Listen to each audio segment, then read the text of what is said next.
Hi friends, welcome to Mahathi Sairam channel. నిన్నటి తర్వాయి భాగం ఈరోజు చెప్పబోతున్నాను.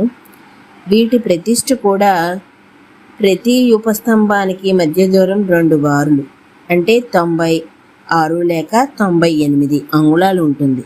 ఆ విధమైన మధ్య దూరంలో మంచి వస్త్రాలతో పుష్పగంధాలతో అలంకరింపబడిన యూపస్తంభాలను చూస్తూ ఉంటే ఆకాశంలో సప్త ఋషులను చూస్తున్నట్లు ఉంటుందిట. అంటే మొత్తం 21 యూపస్తంభాలు 3 7 అడుగులుగా కనబడతాయి. కనుక ఎటు తల తిప్పినా సప్త ఋషుల దర్శనం ఇస్తున్నట్లే ఉంటుంది. ఆ తరువాత కర్మయందు కుశలురైన ఋత్వికులు అగ్నిచయనానికి కావలసిన విధంగా ఇష్టకాల్ని అమర్చి వేదిని తయారు చేస్తున్నారు. ఈ వేది గారుడమట. బంగారు రెక్కల్ని చాపిన గరుత్మంతునిలా ఉందట. దీని వైశాల్యం అష్టదశాత్మకంగా ఉందిట. ఆ యూపస్తంభాలకు అధిష్టాన దైవాలైన ఇంద్రాది దేవతలను ఉద్దేశించి యథాశాస్త్రంగా సర్పాలని పక్షుల్ని తీసుకొని వచ్చి కడుతున్నారు. అలాగే అశ్వమేధ ఉపాయుక్తులైన జలచరాలంటే కూర్మాదులు వాటిని తీసుకుని వచ్చారు. ఈ విధంగా 300 పశువులు ఆ యూపస్తంభాలకు కట్టబడ్డాయి.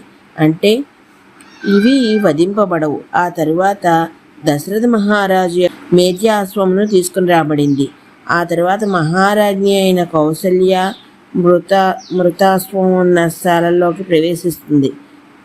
ఆమెతో పాటు సుమిత్ర, కైకేయి కూడా ప్రవేశిస్తారు.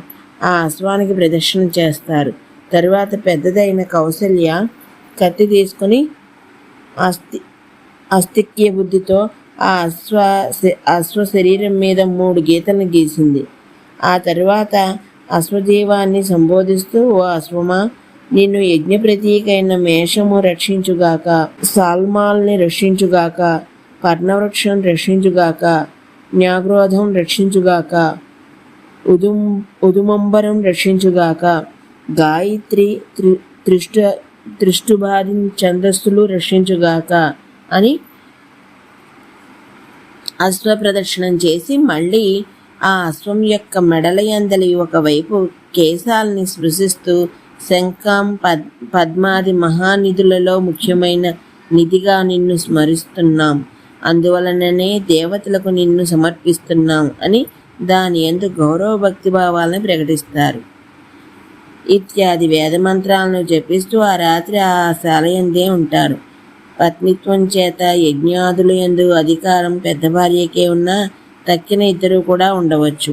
తరువాత గుర్రానికి ఉండదు.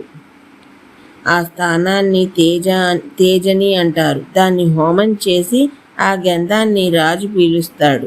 తరువాత తన తక్కిన అశ్వాంగాల్ని అన్నింటినీ ఋత్విజులు హోమం చేస్తారు.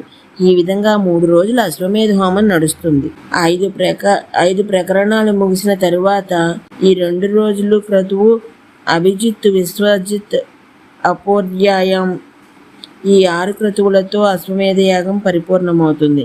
ఆ తరువాత దక్షిణ భాగం. యజ్ఞానికి ఇది శీర్షం. తగినంతగా దక్షిణలను ఈలేనివాడు యజ్ఞం చేయవద్దని స్మృతి హెచ్చరిస్తున్నది. మరెలా? నీ శక్తికి తగినట్లు తక్కిన మహావ్రతాలను చేసుకో అని ఉపదేశాన్ని కూడా చేసింది. సర్వకార్యాల్లో విశిష్టమైనది దక్షిణ భాగం. తాను వారి వలన పొందిన సహాయానికి తాను రుణ విముక్తుడు కాదలచి కృతజ్ఞతాపూర్వకంగా యథాశక్తిగా ఇచ్చేది మాత్రమే దక్షిణ. ఇందులో తానెంత ఇచ్చినా అల్పమే అనే భావన యజమానికి, ఇది ఎక్కువ అనే భావన ప్రతిగ్రహీతకు ఉండాలి.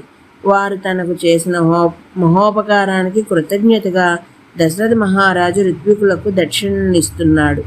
ఈరోజుకి ఎక్కడ తాపుతున్నాను, మిగతా రేపు చెప్తాను. అంతవరకు ధన్యవాదాలు.